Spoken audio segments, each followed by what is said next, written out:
하진이 예연이 요즘 좀 친해 보이네. 뭘 또 딴 데로 가려고 그래.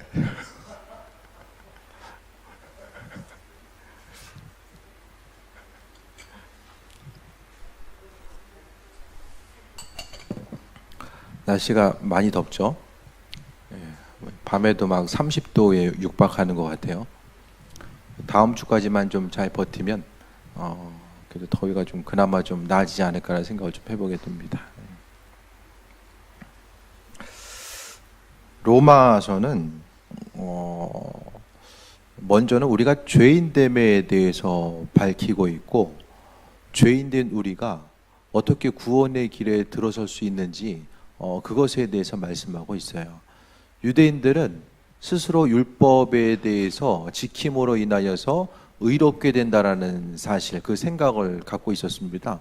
그래서 그 생각은 그때나 지금이나 변하지 않고 오로지 율법을 지키는 것으로 인하여서 또 이제 그 하늘 천국에 들어갈 수 있다라는 것, 그것에 대해서 이야기하고 있습니다. 세상에서 가장 그 어쨌든 민족성에 대해서 생각했을 때 민족의 단결과 그 가지고 있는 여러 가지 그 잠재의식 가운데서 그 두려운 사람들은 유대인이에요. 유대인들이 아니면 2000년 이상 나라가 없다가 이제 다시 생겨난다는 것 자체가 이건 불가능하죠. 나라가 우리나라 같으면은 만약에 200년만 다른 곳에 이제 식민 통치를 받아서도 나라가 없어질 가능성이 상당히 많이 있습니다. 하지만 유대인들은 이제 항상 하나님의 말씀에 대해서 기억하고 인도하신 하나님에 대해서 생각하고 어렸을 때부터 이제 말씀에 대해서 교육을 꾸준히 하다 보니까 그들의 잠재의식 가운데서 이제 그 하나님과의 관계성 가운데서 어떤 탁월한 그 부분이 생겨난 것 같아요. 그래서 유대인들이 처음부터 이제 잘했던 것은 숫자 가지고 하는 것, 또 손을 가지고 가공하고 숫자를 통해서 행하는 것. 그래서 예수님 이후에 이제 그 유대인들이 흩어지고 다시 모여지면서 유대인들이 있는 곳에는 발달된 게 경제가 발달되게 돼요. 그래서 이제 경제가 발달하고 또 뭐 경제가 있다 보니까 어떤 그 보석을 가공하고 세공하는 거, 그런 부분에 있어서 유대인들이 탁월한 그런 역할들을 행하게 됩니다. 그 모든 것이 다 하나님 말씀에 대해 생각하고 나아가는데, 문제는 그 안에 예수가 없다라는 거예요. 말씀에 대해서 그토록 탁월하고 하나님 말씀에 대해서 암송하고 그토록 중요하게 여김에도 불구하고 예수님 하나님의 아들로서 인정하지 않는 것. 그들은 지금도 이제 그래서 그들이 율법을 통해서 구원받을 수 있다라는 사실, 메시아는 여전히 아직도 오지 않은 거예요. 하지만 우리에게 있어서 오늘 사도 바울은 죄에 대해서 이야기하고 우리의 죄인됨과 하나님의 인도하심과 또 예수 그리스도를 통한 그 은혜에 대해서 성경을 통해서 계속해서 말씀하고 있습니다. 그럼 죄가 뭐죠? 죄? 어떤 게 죄예요?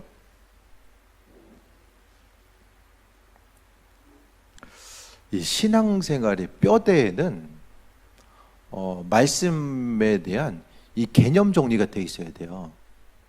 복음이 뭐냐? 성경에서 말하는 의를 이야기하는데 의가 뭐냐? 죄가 뭐냐? 이런 개념 정리가 잘 돼 있으면은 그것을 통해서 이제 뼈대가 세워져요. 그런데 이 개념 자체가 모호하면은 아무리 뭐 이렇게 말씀을 들어도 잘 내면 가운데 정리가 안 돼 있게 됩니다. 성경에서 오늘 말하는 죄에 대해 생각했을 때에 죄라는 것은 이제 본질에서부터 벗어나는 것을 이야기하는데, 우리가 생각했을 때 하나님의 말씀을 통해서 바라볼 수 있는 죄에 대해서 우리가 한마디로 정의하면 하나님의 말씀대로 살아가지 않는 것이 바로 죄입니다. 그러니까 성경에서 말하는 죄와 세상 사람들이 말하는 죄가 좀 달라요. 하지만 우리가 신앙인으로서 생각했을 때에 죄라는 것은 하나님의 말씀대로 순종하지 아니하는 것 자체를 죄로서 오늘 말씀하고 있습니다. 그래서 3절 보겠습니다. 무릇 그리스도 예수 합하여 세례를 받은 우리는 그의 죽으심과 합하여 세례를 받는 줄을 알지 못하느냐. 이것은 세례를 받는다라는 것은 주님에 대해서 생각하고 예수 그리스도를 통해서 다시 태어나는 것을 이야기합니다. 그러니까 예수님을 통해서, 세례의 의식을 통해서 또 예수님을 믿는 것으로 인해서 우리는 많은 사람들이 변화되었다라고 이야기하잖아요. 아, 나는 예수님 믿고 변화됐어. 근데 사실 예수님 믿음으로 해서 단순한 변화가 아니라 재창조된 것을 이야기하는 거예요. 예수를 믿는 우리들이 예전엔 이랬었는데 이번엔 이렇다, 이것이 아니라 전혀 새로운 존재로서의 재창조됨, 다시금 창조되는 그 어떤 것을 이야기하는 거예요. 그 믿는 자로서 예수님 믿고 나서 저 사람 변화됐어 그런 것이 아니라 저 사람은 다시 태어났어. 예수님의 거듭났다라는 것, 거듭남에 대해서 이야기하는 것은 재창조된 상태, 그것을 이야기합니다. 그러니까 신앙인으로서 우리가 살아가면서 나는 예전과는 변했어, 그 수준에 머무르는 것이 아니라 전혀 이전에 내가 할 수 없었던 그 일들을 지금 행하고 있다라는 것, 그것이 바로 재창조된 수준에 있어서의 그 신앙의 본질과 의미성에 대해서 말씀하고 있습니다. 그래서 성경이 말하는 예수님을 통해서 합하여 세례를 받았다라는 것, 또 그분을 통해서 세례를 받고 그분과 합한 존재가 되었다라는 것은 다시 태어난 재창조된 상태 자체를 말씀하고 있는 거예요. 그러니까 이전 것들에 대해서 내가 끊고자 하고 버리고자 하는 이 모든 것들은 내가 재창조되었기 때문에 자연스럽게 그런 일들이 가능하다라는 것을 말씀드리고 있고, 또 신앙생활하면서 여전히 이전 것들과의 싸움에서 승리하지 못하고 있다라고 한다면 복음의 의미성에 대해서 다시 한번 기억해보고 인도하심 받아 나아가는 그런 과정들이 분명하게 있어져야 됩니다. 그러니까 우리는 영혼 죄가 뭐냐, 구원이 뭐냐, 영혼 구원에 대해서, 또 하나님의 뜻과 인도하심, 이 세상에서의 풍성한 삶에 대해서, 이런 신앙에 있어서의 가장 기본적인 요소들에 대해서 마음속에 분명히 정립을 하고 있어야 돼요. 좀 배워야 되겠다는 생각이 좀 드시죠? 조만간에 그 부분을 좀 정리해서 좀 말씀드릴 거예요. 다 아는 것 같은데 잘 모르는 경우들이 이제 상당히 많이 있어요. 이런 개념 정리가 우리 신앙에 있어서의 뼈대를 이루게 됩니다. 그래서 우리는 세례를 받은 우리는 그의 죽으심과 합하여 세례를 받는 줄 알지 못하니, 이것은 그분과 함께 죽으심을 통해서 그분과 함께 살고자 하면은 함께 죽고자 해야 된다는 그 사실 또한 오늘 성경을 통해서 이야기하는 거예요. 예수님의 그 영광의 자리에 함께 있기 위해서는 고난까지라도 함께 감당해야 되는 그런 모습에 대해서 말씀하고 있습니다. 4절 보겠습니다. 그러므로 우리가 그의 죽으심과 합하여 세례를 받음으로 그와 함께 장사되었나니, 이는 아버지의 영광으로 말미암아 그리스도를 죽은 자 가운데 살리심과 같이 우리로 또한 새 생명 가운데서 행하게 하려 하심이라 라고 합니다. 그리스도께서 고난을 통해서 새 생명을 얻고 또 그것을 통해서 풍성한 삶을 소유하셨던 것과 마찬가지로 주님께서 우리에게, 하나님께서 근본적으로 우리에게 요구하시는 믿음의 분량 자체는 그리스도와 함께 죽고 사는 그것에 대해서 말씀하고 있는 거야. 그러니까 천국, 하나님 마음에 합한 자, 또 천국을 소유한 자는 어떤 영원한 것들에 대해서 바라보고 스스로 어떤 풍성함에 대해서 바라고만 있다고 되는 것이 아니라 그분께서 말씀하셨던 고난의 자리에 함께 동참하고자 하는 그 모습 자체를 말씀하고 있습니다. 그러니까 성경은 낮은 곳을 향해서, 예수님은 낮은 곳을 향해서 끊임없이 가라고 말씀하고 있잖아요. 그 낮은 곳을 향한다는 것 자체가 예수님과 교제함과 동행함, 그분께서 행하셨던 것들에 대해서 기억하고 바라보는 삶의 모습 자체를 말씀하고 있습니다. 그렇기 때문에 우리도 그리스도와 함께 고난 가운데 있지만 그래도 주님께서 생명 가운데 행하게 하는 것, 우리에게 영원한 생명으로 함께 하시게끔 하기 위해서 우리가 먼저 점검해 봐야 될 것은 고난의 모습입니다. 주님을 향한 고난, 내가 예수님과 함께하는 이 고난의 모습에 대해서 생각했을 때에 그 고난이라는 것과 나 자신과의 어떠한 연관성이 있는지 이 시간 한번 좀 생각해 볼 수 있었으면 좋겠어요. 주님과 교제함과 동행함을 통한 고난의 모습에 대해서 가장 세상 가운데 누리게 되는 축복이 뭘까, 그것을 좀 생각해 볼 수 있게 되길 바랍니다.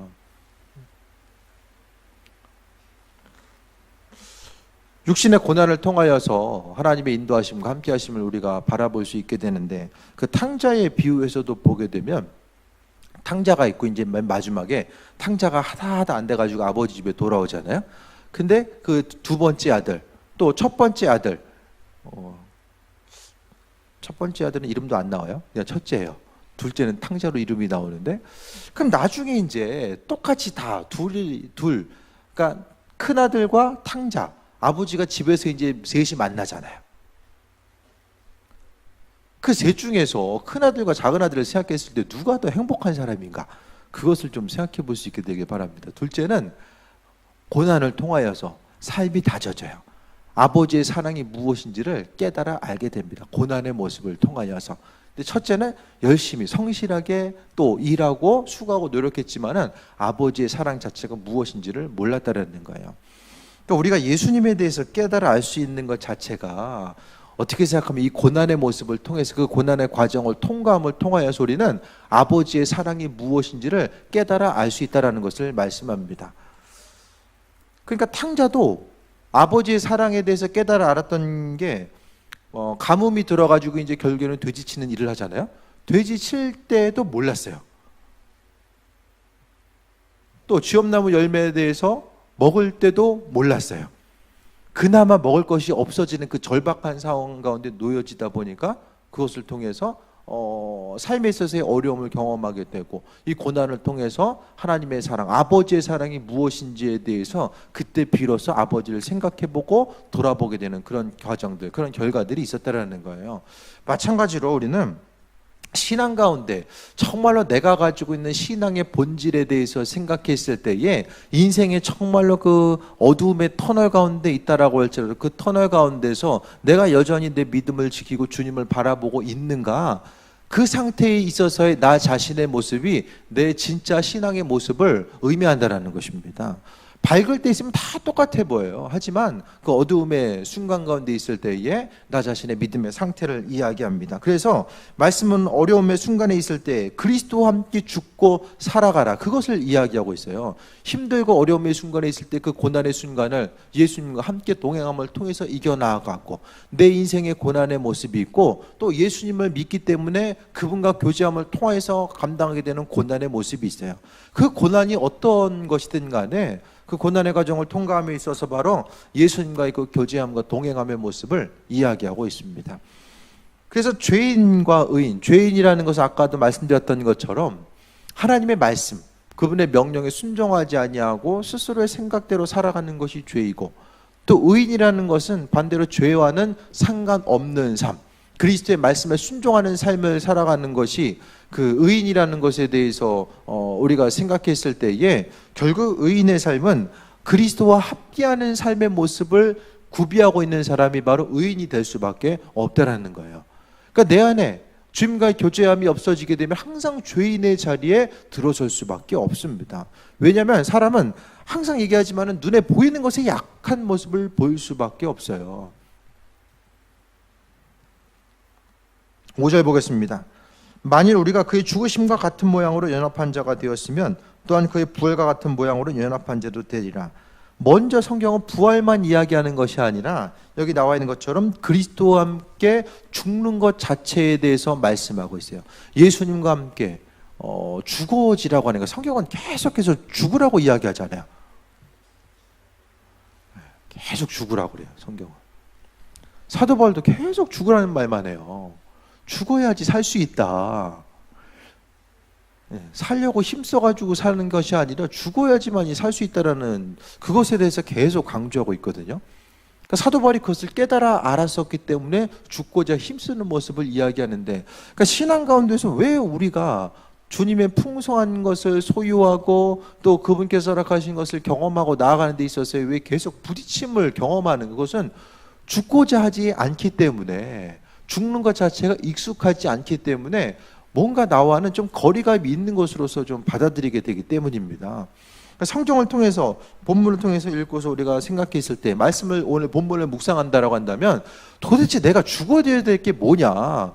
주님, 내가 주님과 함께 죽어지는 거, 성경을 통해서 주님과 함께 죽고 사는 것을 이야기하는데 내가 주님과 함께 죽는 것 자체가 무엇인지를 좀 알기 원합니다. 각자 개개인의 삶에 있어서의 하나님의 맡겨진 사명들이 있고 그것을 통해서 주님께서 내가 죽어짐을 통하여서 열매 맺길 원하시는 그분의 풍성함의 뜻이 있다라는 것에 대해서 분명하게 말씀하고 있습니다.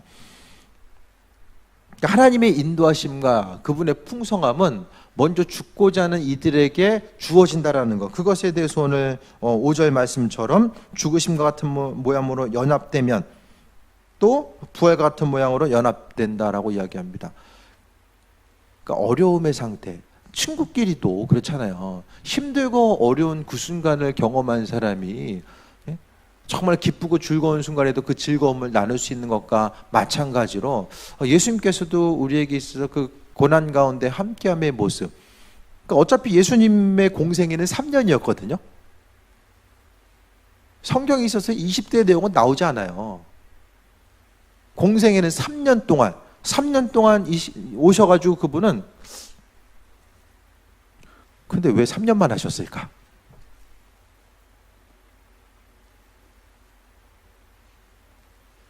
(30년도) 아니고 3년 짧고 굵게 끝내시잖아요.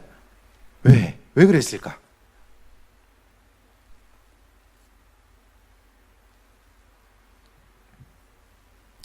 더 계셨으면 성경이 엄청나게 길어졌을 거예요.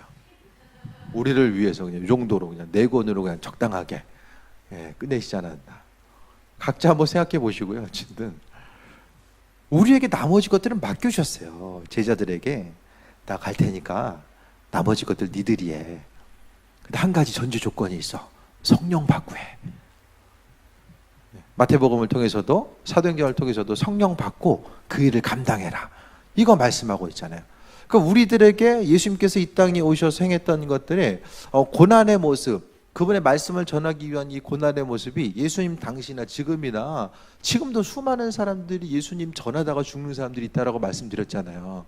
기독교 박해의 시대는 그때 끝난 것이 아니라 지금 멈췄다가 지금 다시 이제 시작됐다라는 거예요. 그래서 지금 이 시대는 어느 순간보다 더 믿기 때문에 또 죽음의 길에 들어설 수 있는 그 절박한 상황, 그 사정들이 많은 때가 지금이라는 거예요. 그러니까 눈에 보이는 환경 자체가 예를 들어서 이제 나이지리아 같은 경우에는 이제 북부 쪽은 이슬람의 세력들이 있고 남쪽은 이제 기독교 세력이 있어서 북쪽이 인접한 사람일수록 이제 죽음의 그 믿는 것으로 인한 죽음에 예를 들어서 이제 노출돼 있어요. 그러니까 거기에 있는 사람들은 오늘 본문을 통하여서 읽었을 때에 그리스도와 함께 같이 죽으심과 같이 연합되었으면 그와 같은 모양으로 연합한 자도 되리라는 이 5절의 말씀이 확 와닿는 거예요. 왜? 주를 위해서 죽을 수 있는 환경이 있기 때문에. 근데 우리들은 잘 안 하다요. 예수님과 함께 죽어? 이게 개념이 잘 안 쓰잖아요. 그냥 오지나 그냥 절박한 환경에 가가지고 그냥 복음을 전해야지만 거기서 그냥 어떻게 죽으시는 환경이 될까? 여기서는 이 땅에서는 복음 때문에 죽는 환경 자체가 없잖아요. 그러니까 그것 자체가 무엇인지를 모르게 됩니다. 그러니까 이 땅에서의 복음을 전하는 것으로 인해서 그리스도와 합한다라는 거. 그럼 내가 이 세상에서 이 땅을 살아감에 있어서 그리스도와 함께 죽으심으로 연합하는 것 자체가 그 부분을 살아가는 것이 무엇일까에 대해서 우리는 각자의 삶의 환경 가운데 터전 가운데 우리는 질문해 봐야 돼요. 때로는 그 부분이 내 삶에 있어서의 어떤 불편함을 감수해야 되는 그런 상황일 수도 있어요. 또 정말로 관계성이 깨지는 순간이 될 수도 있고 어떤 어려움에 대해서 정말로 감당해야 되는 순간들이 있어요. 하지만 그 모든 것들에 대해서 주님은 그분의 죽으심과 함께 연합한 자로서 우리를 인정해 주신다라는 거예요. 내가 쉽고 편안함을 향해서 나아가는 것이 아니라 그리스도와 함께 죽으심과 그분의 부활하심에 대해서 생각하고 돌아보기 때문에 그 신앙의 본질에 대해서 생각해 보게 됐을 때에 삶에 있어서의 그 작은 불편함이라도 감당하고자 하는 이 하루하루의 순간순간이 모여져서 그리스도와 함께 죽고 사는 이런 의미성 자체, 이 말씀의 구절이 우리 피부에 와닿을 수 있어요. 그것이 아니라 주님을 통해서 어떻게 하면 조금 더 잘 될 수 있을까? 좀 기도응답을 받아가지고 조금 더 쉽고 편안하고 세상 사람들이 이야기한 이 행복의 조건들을 더욱더 맞춰갈 수 있을까에 대해 생각하면은 성경의 관점과는 전혀 완전히 빗나가게 됩니다. 성경은 그리스도와 함께 죽는 사람들에게 있어서의 부활의 영광과 기쁨과 축복에 대해서 이야기하고 있거든요. 그러니까 이 순서 자체가 잘못되어 있는 것. 주님께서 먼저 나를 살려주시고 부활로서 인도하시면은 내가 죽겠습니다. 대부분의 생각은 거기에 맞춰져 있어요. 하지만 이 분명한 순서에 대해서는 기억할 수 있어야만 합니다. 6절에 우리가 알거니와 우리의 옛사람이 예수와 함께 십자가에 못 박힌 것은 죄의 몸이 죽어 다시는 우리가 죄에게 종노릇하지 아니하려 함이니. 죄 지으면은 그 죄의 종노릇하는 거예요. 하나님께 순종하면은 의로운 삶, 온전한 삶을 살아가는데 죄를 지면 그 죄에게 종노릇한다라고 이야기합니다. 그래서 옛사람이라는 것은 전혀 다른 존재, 예전의 나, 새로 창조되기 이전의 내 모습에 대해서 옛사람이 예수님과 함께 십자가에 못 박혔다라고 이야기합니다. 그 믿음으로써 우리가 정말 해야 될 것은 이전 것에 대해서 철저하게 회개하고 끊어내는 그 작업 자체가 있어져야 되는 거예요. 이전 것들에 대해서 끊임없이 끊고자 하는 그 모습. 그것이 아니면은 다시 예수님께서 우리를 위해서 십자가에 못 박혀 돌아가시고 부활하셨음에도 불구하고 여전히 그 사실에 대해서 기억하지 않고 죄에 대해서 종노릇한다라고까지 이 극단적인 표현을 하잖아요. 죄 지었어? 죄 짓지 마. 이걸 이야기하는 것이 아니라 죄의 종노릇한다. 사단의 종노릇한다. 그것이 바로 죄가 주는 강력한 영향력입니다. 선한 일에 힘쓰다 보면 악한 길에 들어서는 것을 막을 수가 있어요. 그러니까 죄 짓지 말아야지 그것보다는 선한 일에 힘쓰고자 하는 그 모습 자체를 이야기합니다. 7절에 이는 죽은 자가 죄에서 벗어나 의롭다 하심을 얻었습니다. 만일 8절에 우리가 그리스도와 함께 죽었으면 그와 함께 살 줄을 믿노니. 성경은 계속 죽으라고 해요. 죽으라고. 더워 죽는 게 아니라 예수님과 함께 죽으라고 지금 계속 이야기하잖아요. 근데 끊임없이 우리의 본성 어떻게 하면 좀 살 수 있을까? 어떻게 하면 좀 잘 될 수 있을까? 어떻게 죽을 수 있을까? 네? 어떻게 장렬하게 전사할 수 있을까? 이걸 생각하기보다는 어떻게 하면 살아남을 수 있을까? 이것을 우리가 계속 고민하잖아요. 그러니까 성경의 고민과는 좀 반대되는 이 고민들을 우리가 날마다 하면서 살아요. 먼저 그의 나라와 그의 의를 구하라. 그러면 이 모든 것을 너에게 더하신다라고 약속해 주셨잖아요. 근데 못 믿어. 한 번 더 구해야지만이 주님께서 주실 것으로 생각하고 믿지 못하는 거예요.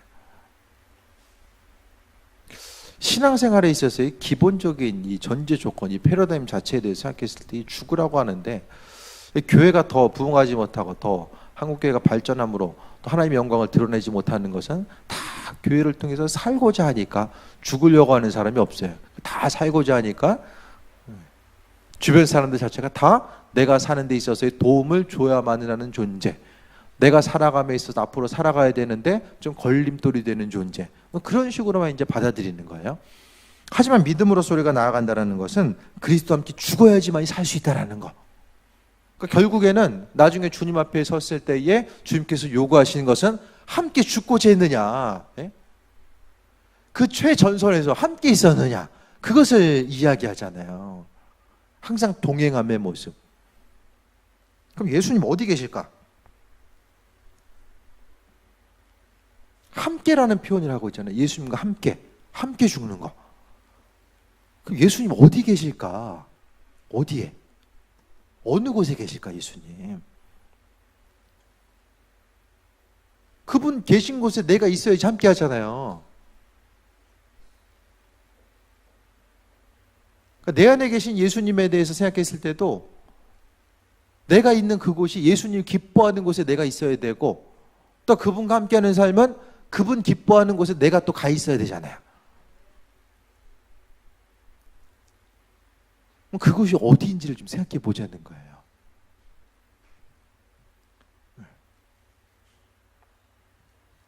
9절에 이는 그리스도께서 죽은 자 가운데서 살아나셨음에 다시 죽지 아니하시고 사망이 다시 그를 주장하지 못할 줄 아미로라.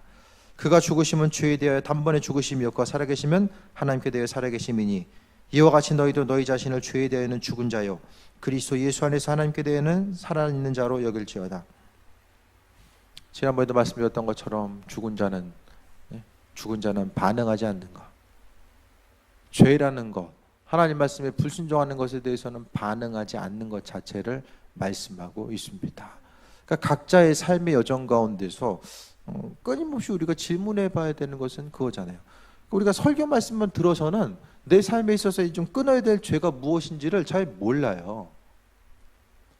설교 말씀을 통해서는 큰 원칙, 큰 명제에 대해서 주어지면은 그것을 통해서 여러분의 각자의 삶의 자리 가운데서 풀어가야 될 것은 여러분 스스로 하나님께 질문하고 답을 얻는 그런 과정들이 있어져야 돼요. 스스로의 삶을 통해서 하나님 말씀이 내 안에 들어와서 그 말씀이 제 해석이라고 하긴 뭐하지만 어쨌든 적용점을 가지고 나아갈 수 있는 그 생각들 자체가 있어져야 되는 거예요. 설교 말씀 듣고 좀 고민 좀 해본 적 있으세요?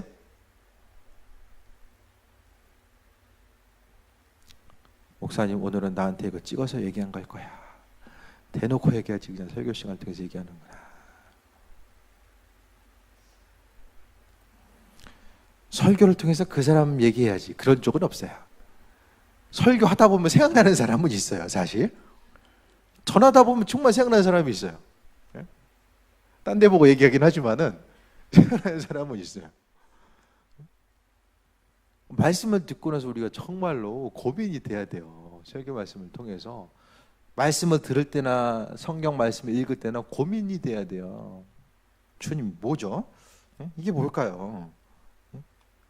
죄에 대해서 죽으려고 하는데 내가 지금 죄에 대해서 살아있어서 이 반응하는 거, 죄 가운데 민감하게 반응하는 거, 그것 자체가 뭘까요?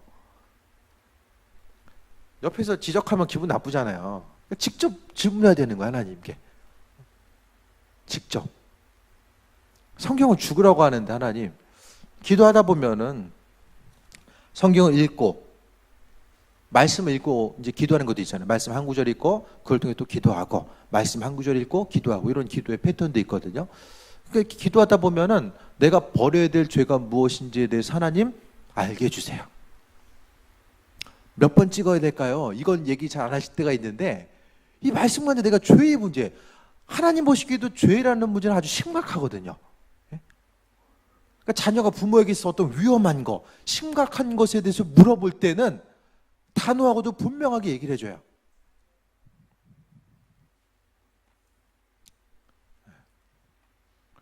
애들이 그 핸드폰을 콘센트에 꽂아가면서 핸드폰하고 있을 때 콘센트에다가 핸드폰 하고 있다가 이게 죽은 사람들 있잖아요. 몇 사람씩 나와요. 감전돼가지고. 그 만화 같은 것도 이게 충전기에 이게 꽂고 나서 핸드폰 이렇게 꽂으면서 이렇게 하면은 상당히 위험하더라고요. 그건 하지 말아야 된다. 분명하게 얘기해 주잖아요.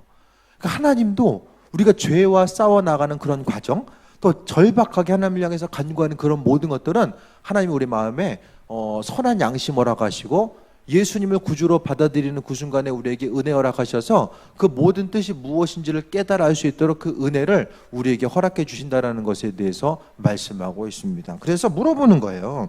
주님, 내가 죄에 대해서 죽어야 되는 거, 죽어져야 되는 거, 그 죄의 요소가 내가 죽어야 되는데 여전히 그냥 강건하게 그 죄를 짓는데 사용하고 있고 쓰임받는, 죄에 쓰임받는 그 모습이 무엇인지에 대해서 분명히 간구해 봐야 됩니다. 그래서 하나님에 대해서는 살아있는 자, 하나님의 말씀에 대해서 살아있다는 것은 하나님의 말씀을 그대로 순종하고 행하는 존귀한 삶의 모습 자체를 말씀하고 있는 거예요. 오늘 말씀을 정리하면 예수님과 함께 죽고 예수님과 함께 살아갈 것을 말씀하고 있어요.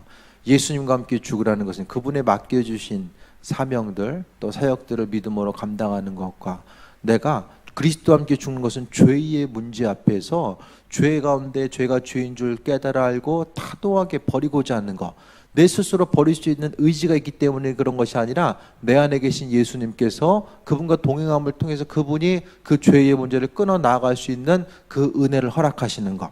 그러니까 예수님과 함께 죽으니까 어떤 힘들고 고난의 모습이 있다라고 할지라도 그런 그 고난의 모습 가운데 내가 반응하는 그 부분이 죽어지게 되고 또 주님의 마음에 대해서 한 번 더 생각해 보게 되고 또 다시 한번 주님을 통해서 새 먹고 나가고자 하는 그 믿음의 과정들이 연속해서 나올 수 있음에 대해서 말씀하고 있습니다. 또 주님에 대해서 살아가는 자, 주님과 죽고자 했을 때에 주께서 그 나머지 부분들 알아서 살려주시고 함께 하시는 거예요. 내가 예수님 붙들고 살아야지, 그거 안 해도 죽음과 함께 죽고자 하는 이들은 약속을 통해서 내가 올려줄게, 내가 알아서 책임져 줄게, 너는 죽고자 하는 거, 그 고난의 순간, 주님께서 맡겨진 사명 가운데 고난의 순간에 동참하고자 했을 때에 나머지는 주님이 해결해 주심에 대해서 우리가 경험할 수 있음에 대해서 말씀하고 있습니다.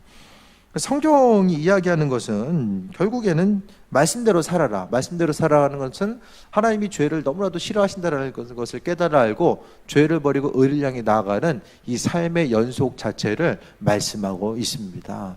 그렇다고 한다면 우리가 그리스도와 함께 죽고 사는 것, 이것이 바로 이제 신앙의 핵심적인 요소인데, 나는 주님과 함께 죽고자 하는가?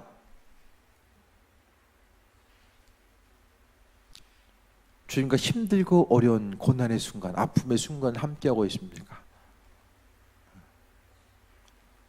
아니면 본능대로, 본성대로 어떻게 하면 주님을 통해 살 수 있을까? 날마다 질문하고 답을 얻고 순간순간 비춰주시는 뜻에 따라서 또 믿음으로 순종하는 삶을 살아가는 것, 이게 한 번에 되는 것이 아니라 말씀의 순종함을 통해서 믿음의 장성한 분량에 들어설 수 있다는 것에 대해서 또 말씀하고 있습니다. 인도하심 받아 살아가는 것, 신앙의 본질이 무엇일까에 대해서 돌아봤을 때에 믿음 생활은 죄가 죄인 줄 알고 날마다 하나님의 말씀을 통해서 회개하고 그분께서 이끄시는 대로 살아가는 것, 그것이 아니면 하루하루 빠지지 말고 말씀의 비추심, 내 발의 등이고 내 길의 빛이라고 말씀하시는 그 하나님 말씀에 대해서 귀를 기울이면서 나아가지 않으면 우리가 세상 가운데 승리하는 삶을 살 수도 없고, 또 어디로 가야 되지? 무엇을 행해야 되지? 주님과 살고 죽는 것이 무엇인지를 모르고 오로지 그냥 육신의 소욕이 이끌리는 대로 살아가다가 죄 가운데 결국 인생을 마무리할 수밖에 없다라는 것을 이야기합니다. 하나님께서 우리 각자 한 사람 한 사람에게 소중한 생명을 허락하시고 시간들을 허락해 주셨는데, 그렇다고 한다면 우리는 날마다 고민하는 것이 뭘까? 어떤 일로 고민하세요, 여러분? 대부분의 사람들은 어떻게 하면 잘 될까로 인해서 고민하게 됩니다. 네. 그렇죠. 뭐 그런 걸로도 고민할 수 있겠지만은 대부분의 사람들은 어떻게 하면 잘 될 수 있을까? 그리고 안 되면 어떡하지? 이거 두 가지를 가지고 끊임없이 생각하고 고민하게 됩니다. 이제 고민의 방법을 좀 바꿔서 그거 고민한다고 해결될 거 없잖아요. 주님 원하시는 삶의 모습과 어떻게 좀 죽을 수 있을까?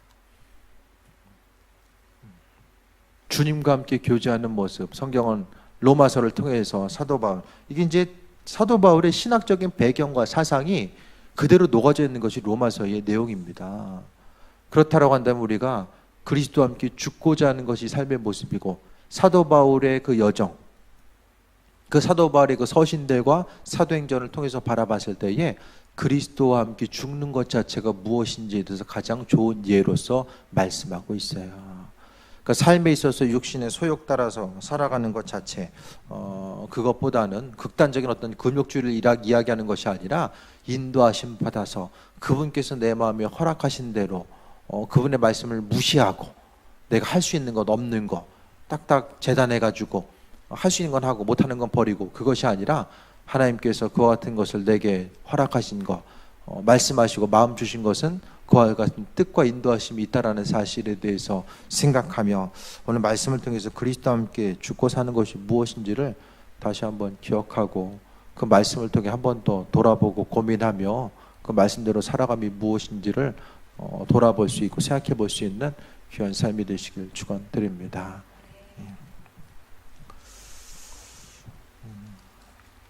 이 시간 찬양하고 또 기도할 텐데요. 월요일